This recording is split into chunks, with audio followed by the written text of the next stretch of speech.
ito, ang ginagawa niya, yung naitatapon sa atmosphere na nagiging lason, nasusunog niya, yung 30% na yun, nako-convert niya into additional energy na nagagamit ng sasakyan. Pag nasunog mo kasi 100% ng fuel, maraming nawawala ang carbon monoxide, nawawala ang hydrocarbon, nawawala ang oxide of nitrogen. Ano yung mga yun? Yung mga pollutants, yun yung mga nagiging cause pa ng global warming, ng climate change. So, pangalawa, pag nasunog mo 100% ng fuel, walang carbon na sisira sa makina. Kasi ang sumisira sa makina is mismo yung carbon. Saan nanggagaling ang carbon? Nanggagaling ang carbon dun sa hindi nasusunog na gasolina. So, pag na-eliminate mo yun, nasunog 100%, wala nang sisirang carbon sa makina. So, tatagal ang buhay ng makina. Yun naman, ang environment concept, mga ilang percent yung mami-minimize mo na impact ng ecozone, sa ecozone. Tayo sir kasi, yung pinakamahal na gadget na tagi 300,000 pesos sa US, equivalent to 300,000. Kasi yun, gumagamit ng mga platinum granules, gumagamit ng heavy metals. Pagka kasi heavy metals, nagkakaroon na ngayon ng radioactive sila. Lahat sila. So, design na naman. Gumawa sila ng solution and then nag-create na naman another problem. Ganun ng ganon. And napakamahal pa. Yung ngayon ang ginagamit nila. Yun naman parang filter type. Pinifilter niya yung lumalabas na usok. Ang filter type kasi nababawasan ang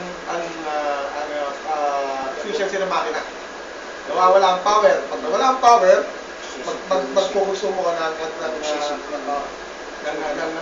fuel. And may lifespan yun na 3 years. Pag 3 years na, tatanggalin mo na siya, ibabasura siya. Saan mo ibabasura? Sa mga basurahan. Okay. Tapos, yun ang nagiging radioactive siya. Nag-create ka na other problem. Meron na silang study dyan sa mga European countries, kaya unti-unti na nila tinatanggal. So, ito ngayon, kung ano yung nagagawa yung standard nga ng yung tinatawag nila na Euro 4 smoke emission standard, which is 0.5 ba? Tayo is 0.003. 0.005. 0.00. Basta gano'n. Hindi tayo nagkakaroon ng 0.5. So, way below ang ating rating. Na-test na yan. Kinest na namin yan. Even yung mga bagong sakyan, pag bago, mas lalong mas mababa pa. Mas mababa pa yung rating. So, ito bang invention na to is nakabase sa automotive engineering principle? Yes. Lahat may basehan. Wala siyang sinisira na mechanical parts. Walang sinisira na electrical parts. Pag tines mo yung usok, makikita mo walang mga residue ng harmful emissions.